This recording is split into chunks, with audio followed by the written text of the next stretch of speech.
Now, I don't know who this gentleman is, but he managed to have such a good deconstruction of the type of individual that engages in what is called cancel culture. In other words, a person that spends a lot of time on Twitter, unearthing offensive tweets from years ago, trying to get someone out of a job, trying to ruin someone else's life. And it's interesting to wonder just what type of person does this to their fellow man. What is their thought process? And I do believe, as I said in the beginning, that this particular tweet managed to deconstruct and explain the type of mentality behind this phenotype. Some of you have done nothing with your life and you're mad you have a college degree and a smartphone with access to virtually anything, and you can barely get out of bed in the morning while you spit at people who built a whole world with nothing but a horse, map, and axe. You've made nothing with access to everything. You've conquered nothing. You can't even conquer yourself. So go tear it all down. Scream into the void how unfair it is. It's not that you've wasted short time. Surely not. He then talks about how people don't bother with their legacy, but instead like to go out and riot, as we saw in the United States, vandalizing and destroying communities, but building nothing in return. So take your benzos, watch your porn, get Uber to drop your dinner, buy an adult coloring book, have sex with strangers to ease your crippling anxiety. It's not you, it's the system. It isn't fair. And then this is when they start doing cancel culture. And they consider themselves to be a good guy for persecuting people on Twitter. Don't write an epic novel worth building a statue to remember you. Go troll 7-year-old problematic tweets, ever on the hunt for the boogeyman. See, now you've accomplished something. Cancel everyone, you're a warrior now, a real hero. And lastly, whatever you do, never even take a moment to self-reflect on your own failures. Never own them. Never take a hint of responsibility. Remember, you're just a helpless victim of circumstances beyond your control. This all means nothing. It's like you weren't even here. The first one, where he goes on and he says that the people before you conquered the world with a horse, map, and an axe, refers to the fact that we are so lucky to live in this particular time. We do not live like our ancestors did in World War II or World War I. And a lot of people just fail to appreciate just how incredibly lucky they are, especially if you're an American right now. And you have access to all of this technology. You have access to things that people before never even dreamed of. You live far better than a medieval king from every single standpoint. Even if you're a poor American, you still live better than King Louis did in France. So, no appreciation for the time that you happen to be in. Secondly, you've made nothing. You've conquered nothing. You haven't conquered yourself. This is why a lot of people hate Jordan Peterson, who says, clean up your room. The clean up your room is a metaphor. It basically means before trying to change society, before trying to change the world, have some discipline.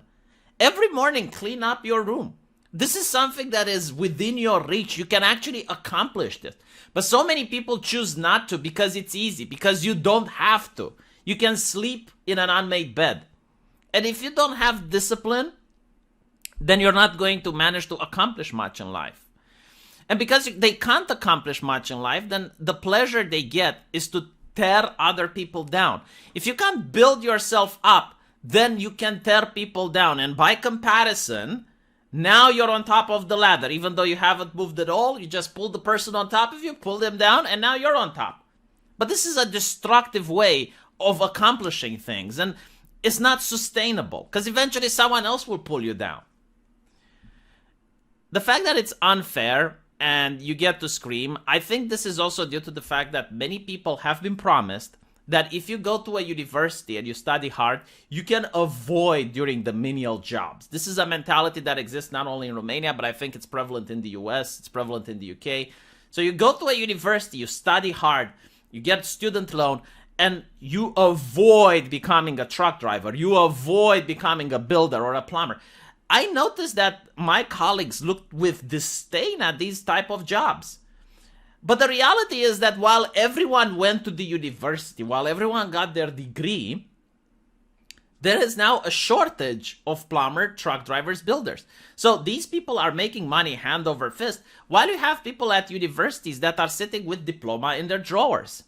The reality of the matter is that even if you go to a valid university and you learn a useful skill like being a veterinarian, and you open a veterinarian clinic, you're now hurting all the other veterinarians that opened the clinic before you.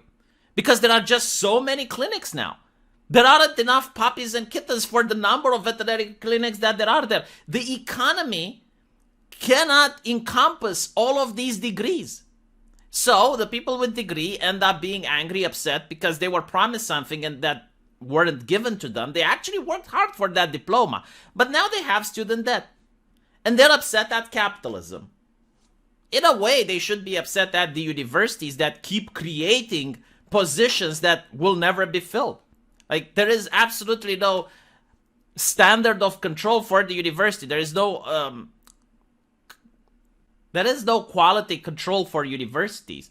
No one tells people, hey, if you go to this university, only 20% of people who go there and get really high grades will have a job. 80% of them will be unemployed.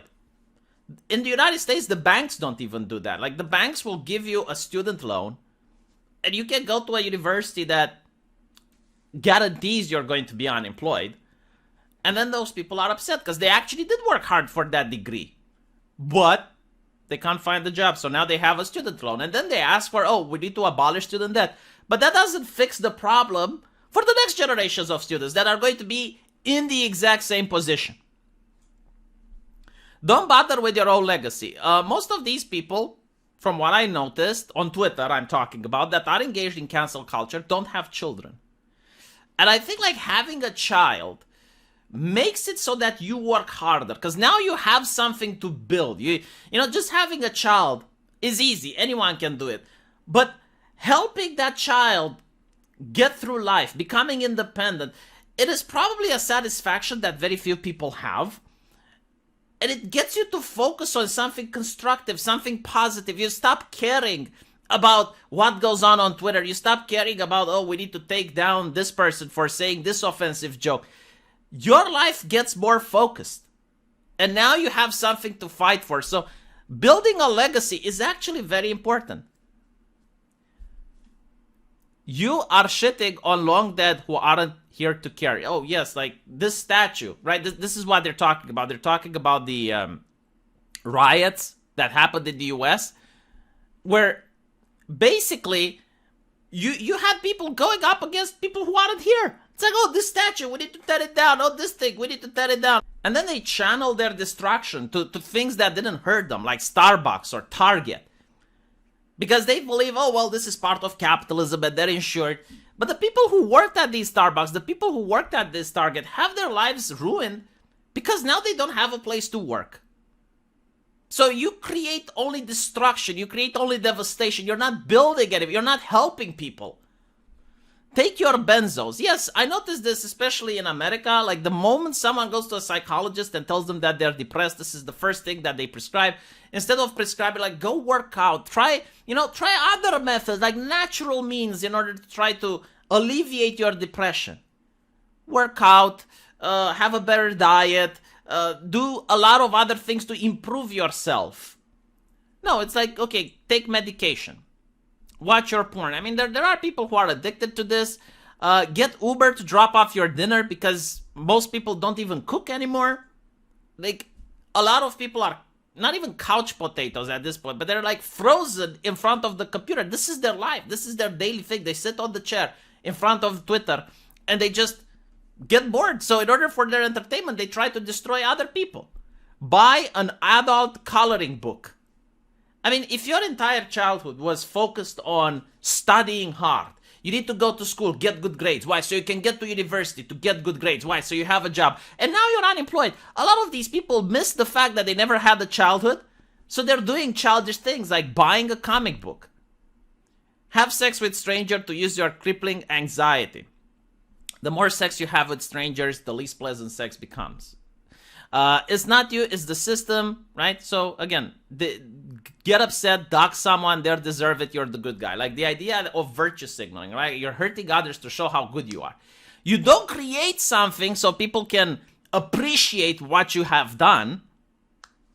Like, for example, like Gabe Newell. Gabe Newell created Steam and Half-Life. Everyone loves him, universally. Not because he took someone down, not because he got exposed other people and managed to get them fired. No, but because he created something. And that's why people really like Gabe Newell. Meanwhile, there's so many people that the moment there's a scandal, the moment someone is guilty for saying something offensive, like PewDiePie. PewDiePie did something offensive. Oh, they go on Twitter, it's like, how dare he, blah, blah, blah, blah, blah. And they call him out in order to show, oh, look, PewDiePie is a racist. So, by comparison, I'm not a racist, right? Like, PewDiePie, what he said is unthinkable. In other words, I am so progressive, I wouldn't even think of the joke that PewDiePie says. But in reality, after all is said and done, people will like Gabe Newell because he built something. But all of these people that called out and shamed PewDiePie, no one knows who they are. So they need to get their fix again. They need to take someone else down. They need to be in this constant rush. Cancel everyone. You're a warrior now, a real hero.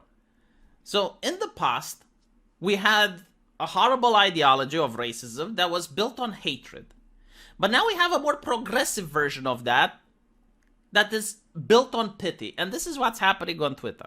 So, for example, you can have a lady which wears a dress, and that is cultural appropriation. So now you have people who aren't Chinese that will be offended on behalf of the Chinese people.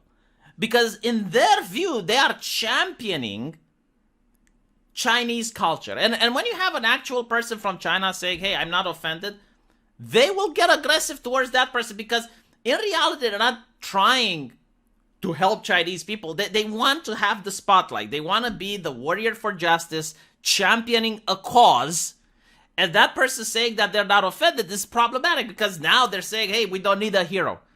But they want to be the hero. It's like, get away. I want to be the hero. And I've seen this time and time again happening on Twitter. Like you have a group of people getting offended on someone else's behalf. And when that someone else says, hey, look, I can talk for myself. I can speak for myself. They're like, shut up. Leave me alone. I know what needs to be done. You don't. And it's a very disturbing behavior that I have seen time and time again. So, yeah, I really found this post to be very interesting. Let me know what you guys think, and I'll see you in the comment section. Take care.